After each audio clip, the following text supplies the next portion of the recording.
Video of economics, video number 29।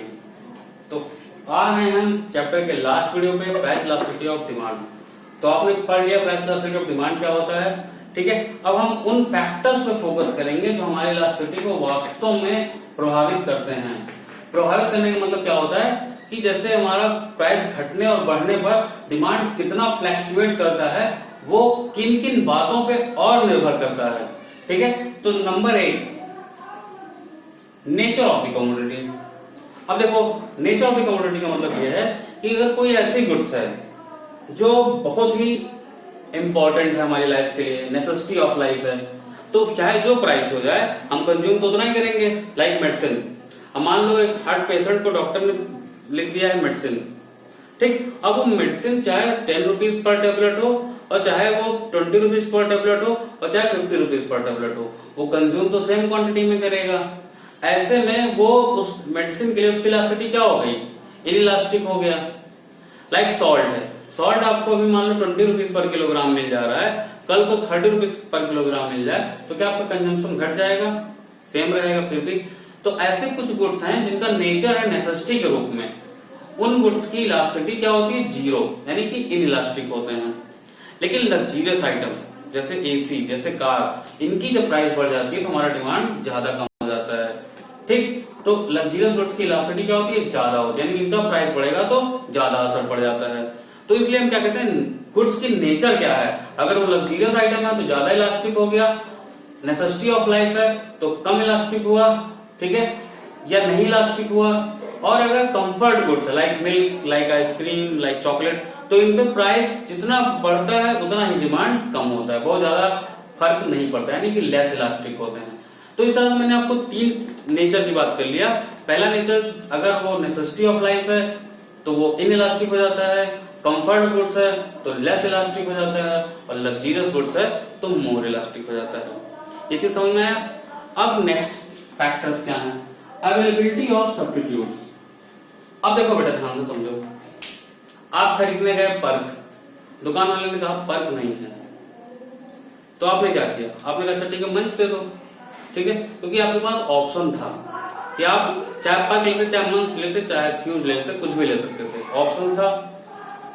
लेकिन अगर आप मान लो कि ऐसा कोई गुड कंज्यूम कर रहे हैं जिसमें ऑप्शंस नहीं है, जैसे रेलवे, आपको पता चल जाए कि रेलवे बंद है, तो आप उसका कोई ऑप्शन है आपके पास, नहीं है। अब देखो, अगर रेलवे अपनी प्राइस बढ़ा दे तो भी उसका डिमांड बहुत कम नहीं हो सकता, क्योंकि लोग जाएंगे कहाँ, दूसरा तो कोई ऑप्शन है नहीं। या रेलवे अपनी प्राइस घटा दे तो भी कस्टमर नहीं बढ़ेंगे उसके, क्यों नहीं बढ़ेंगे, क्योंकि लोग तो ऑलरेडी रेलवे में जा ही रहे थे। लेकिन अगर पर्क अपनी प्राइस को घटा दे तो उसके पास कस्टमर ज्यादा आ जाएंगे, क्यों, मंच वाले भी आ जाएंगे, फ्यूज वाले भी आ जाएंगे, स्नैकर वाले भी आ जाएंगे, ठीक है। तो कई सारे उन पर सब्स्टिट्यूट शिफ्ट कर जाएंगे। लेकिन रेलवे के साथ ऐसा नहीं होगा, रेलवे प्राइस घटाएगा तो भी बहुत डिमांड नहीं बढ़ेगा, और प्राइस बढ़ाएगा तो भी डिमांड बहुत कम नहीं होगा। यानी कि अगर सब्स्टिट्यूट्स की अवेलेबिलिटी ज्यादा होती है तो गुड ज्यादा इलास्टिक हो जाता है, और सब्स्टिट्यूट्स अगर नहीं अवेलेबल हैं तो गुड्स लेस इलास्टिक हो जाता है।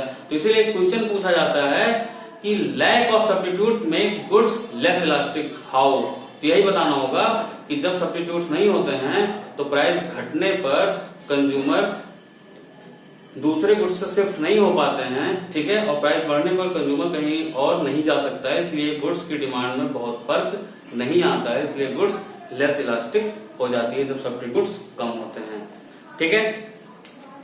नेक्स्ट है पोस्टपोनमेंट ऑफ यूजर्स। अब देखो, जो गुड्स के यूजर्स पोस्टपोन करने लायक होते हैं, लाइक आपको कार लेनी है तो आप कार का परचेज पोस्टपोन कर सकते हैं कि चलो अच्छा इस महीने नहीं लेंगे, दिवाली आएगी तब लेंगे। लेकिन मेडिसिन का यूज पोस्टपोन कर सकते हो कि आपकी तबीयत खराब हुई जनवरी में, कहोगे नहीं यार ये सस्ता होगा अप्रैल में तब खरीदेंगे, नहीं कर सकते हैं। बट कार के केस में आप कर सकते हैं कि कार सस्ती होगी तब खरीदेंगे, ठीक है। तो यानी कि जिन गुड्स का यूज पोस्टपोन करने लायक है उनका डिमांड जब प्राइस घटती है तो ज्यादा बढ़ जाता है, क्योंकि लोग पहले से वेट कर रहे थे कि अब घटेगा, ठीक है। लेकिन जिन गुड्स का यूज पोस्टपोन करने लायक नहीं है, ठीक है, जैसे मेडिसिन, तो उनका यूज जब पोस्टपोन करने लायक नहीं है तो उनकी इलास्टिसिटी क्या हो गई, वो लेस इलास्टिक होगा। क्यों? क्योंकि वो उनका डिमांड आप कर ही रहे हैं चाहे जो प्राइस, और प्राइस घटने का वेट नहीं कर रहे हैं। ठीक है, तो लाइक मैंने बताया मेडिसिन, ठीक, या आप मान लीजिए अगर आपका शूज फट गया हो तो आपको शूज तो इमीडिएटली लेना है, क्या प्राइस घटने का वेट तो कर नहीं पाएंगे। ठीक है, नेक्स्ट है आपका income level of the buyer. अब देखो income level of the buyer का भी बहुत इंपॉर्टेंट रोल होता है।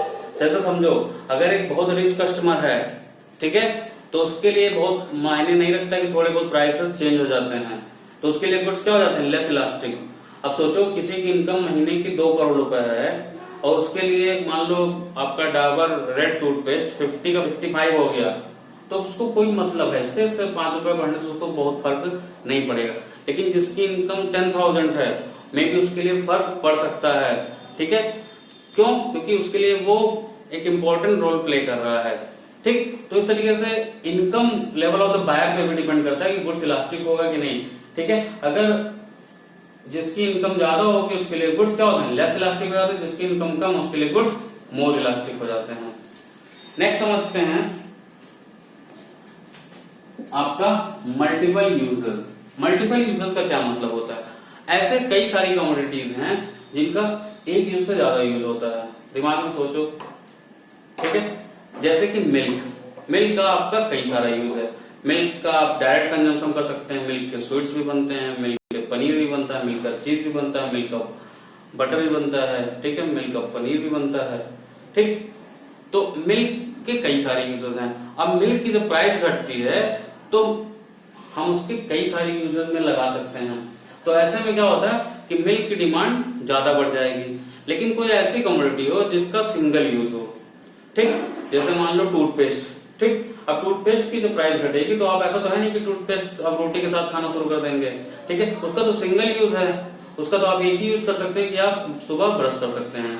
तो ऐसे में ऐसा तो है नहीं कि उसकी प्राइस घट गई तो आप उसको डबल यूज करना शुरू कर दिए, ठीक, कि चलो नहीं 10-10 मिनट बाद आप ब्रश करेंगे, ऐसा तो करेंगे नहीं। ठीक है, तो होता क्या है कि उनका प्राइस घटने पर डिमांड उतना नहीं बढ़ता जितना मिल्क का बढ़ गया। तो डाइवर्सिटी ऑफ यूजर्स की वजह से भी गुड्स के डिमांड बहुत ज्यादा बढ़ जाते हैं।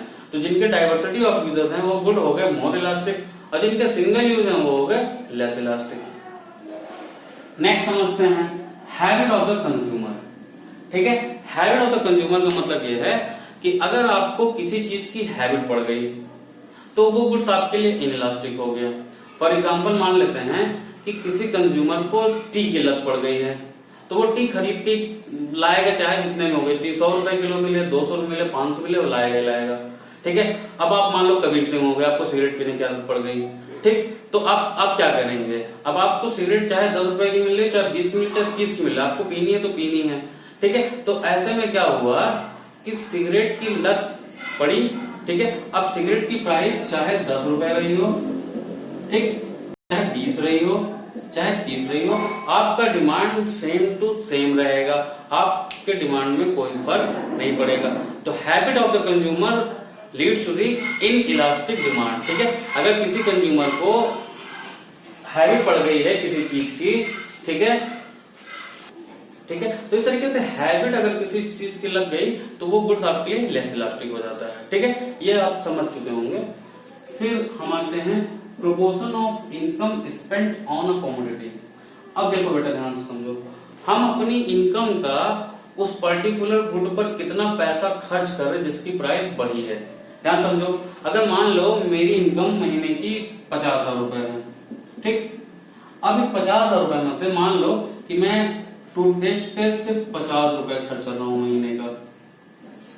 अब ये 50,000 टूथपेस्ट 55 का हो जाए तो मुझे बहुत खास फर्क नहीं पड़ेगा, ठीक। लेकिन अगर मान लीजिए इसी 50,000 इनकम में से मैं 30,000 रुपए खर्च कर रहा था, मान लीजिए कि कुछ शूज और कपड़े और वॉच खरीदने में, ठीक, 30,000 खर्च कर रहा था, तो ऐसे में अब सपोज करो कि जब इनके प्राइसेस बढ़ेंगे तो मुझे ज्यादा फर्क पड़ जाएगा, जबकि इनके प्राइसेस बढ़ जाए तो मुझे फर्क नहीं पड़ेगा, क्योंकि इसको तो मैं महीने में एक बार कंज्यूम कर रहा हूँ। मेरी इनकम का कुल 1% भी नहीं खर्च कर रहा हूँ उस पर, और उस पर इनकम का मैं लगभग 60% खर्च कर रहा हूँ। तो वो जब महंगा होगा तो मेरी बजट पे ज्यादा असर डालेगा, और ये महंगा होगा मेरी बजट पे बिल्कुल असर नहीं डालेगा।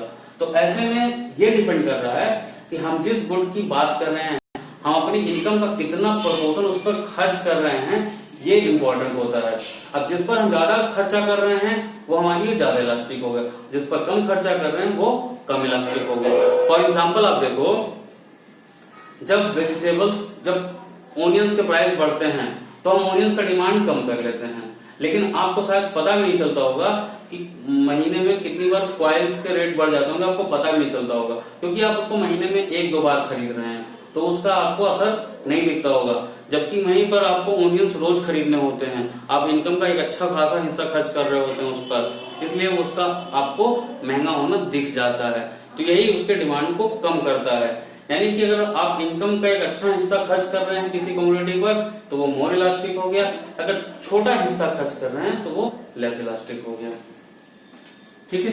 प्राइस लेवल, अब देखो प्राइस लेवल की अगर बात करें, प्राइस लेवल का मतलब ये होता है महंगी चीजों में इलास्टिसिटी वैसे भी ज्यादा होती, सस्ती चीजों में इलास्टिसिटी वैसे भी कम होती। अब सपोज करो आप एक मोबाइल फोन लेने गए थे, वो मोबाइल फोन आपका कुछ 20,000 रुपए का था, और आप लेने गए थे तो वो पता चला कि दुकान वाले ने कहा कि अब ये फोन 22,000 का हो गया।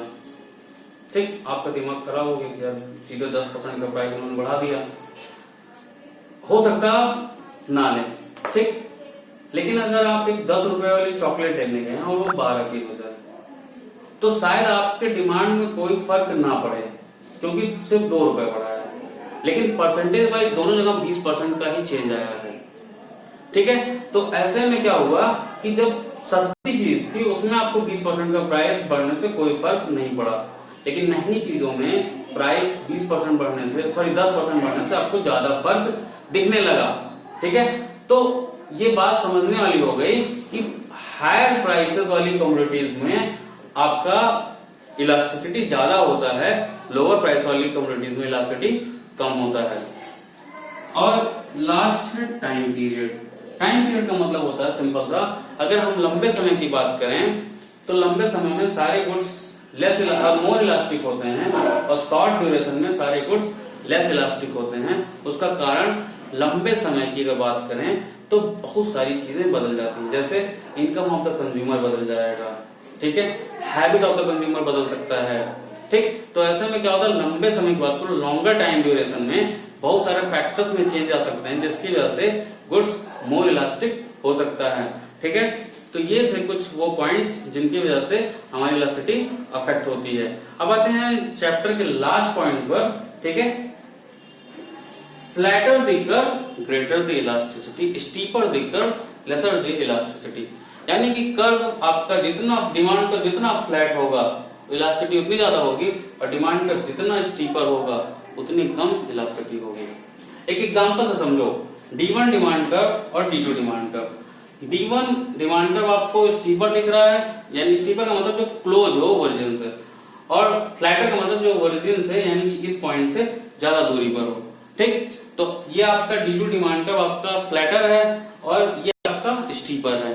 ठीक, अब देखो ध्यान से, जब प्राइस 8 है तो D1 डिमांड कर्व पे डिमांड कितना है 3, और सेम टाइम जब प्राइस 8 है तो D2 डिमांड कर्व पे डिमांड कितना है 8, और जब प्राइस घटकर 8 से 7 हो गई तो D1 डिमांड कर्व पे डिमांड कितना बढ़ा 3 से हो गया 4, यानी कि चेंज इन क्यू कितना हुआ 1, और D2 डिमांड कर्व पे डिमांड कितना बढ़ा 8 से हो गया 12, यानी कि चेंज इन क्यू इसमें कितना हुआ, D1 में तो हुआ change in q equal to 1 और D2 में चेंज इन क्यू कितना हुआ 4, और प्राइस दोनों में कितना घटी थी, सिर्फ चेंज इन क्यू कितना था 1 का। ठीक है, -1 का एक्चुअली। तो प्राइस एक घटने पर अगर D2 डिमांड कर्व की बात करो सिर्फ एक डिमांड बढ़ा, और D1 डिमांड कर्व की बात करो तो सिर्फ एक डिमांड बढ़ा, और D2 डिमांड कर्व की बात करो तो 4 डिमांड बढ़ गया। तो इसलिए क्या कहते हैं कि जो फ्लैटर डिमांड कर्व होती है उनमें इलास्टिसिटी ज्यादा होती है। एक एग्जांपल में और एक और डिमांड कर्व आपको बना के दिखा दूं, ये और मैंने फ्लैटर ले लिया, तो इसमें जब देखोगे, ठीक है, तो इसमें आपको और असर दिखाई देगा। ठीक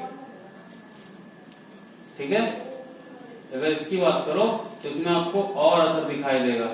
ठीक है, D3 डिमांड कर्व की बात करो तो यहाँ तो सीधे आपको 20 से भी ज्यादा हो गया, यानी कि 6 क्वांटिटी का फर्क आपको दिखाई देने लगा। ठीक है। तो इस तरीके से जितना फ्लैटर डिमांड कर्व होगा उसका इलास्टिसिटी उतनी ही ज्यादा होगी, ठीक है। तो ये था चैप्टर का लास्ट पॉइंट जिसको हमने यहाँ डिस्कस कर लिया। अब ये चैप्टर फिनिश करते हैं, काफी दिनों से चल रहा था, ठीक है। तो हमेशा की तरह आपसे फिर वही रिक्वेस्ट है कि आप वीडियो को लाइक करो, चैनल को सब्सक्राइब करो, वीडियो अपने दोस्तों में शेयर करो, और कुछ अगर आपको समझ में आए वीडियो तो कमेंट करके बताते रहो कि हाँ समझ में आ रहा है, ताकि मुझे अच्छा लगे कि हाँ मेरा पढ़ाया आपको जायज जा रहा है, ठीक है। तो हमेशा की तरह मैं फिर वही बात कह रहा हूँ कि वीडियो लाइक जरूर करिए, ठीक है। तो मेरे साथ बोलिए जय हिंद।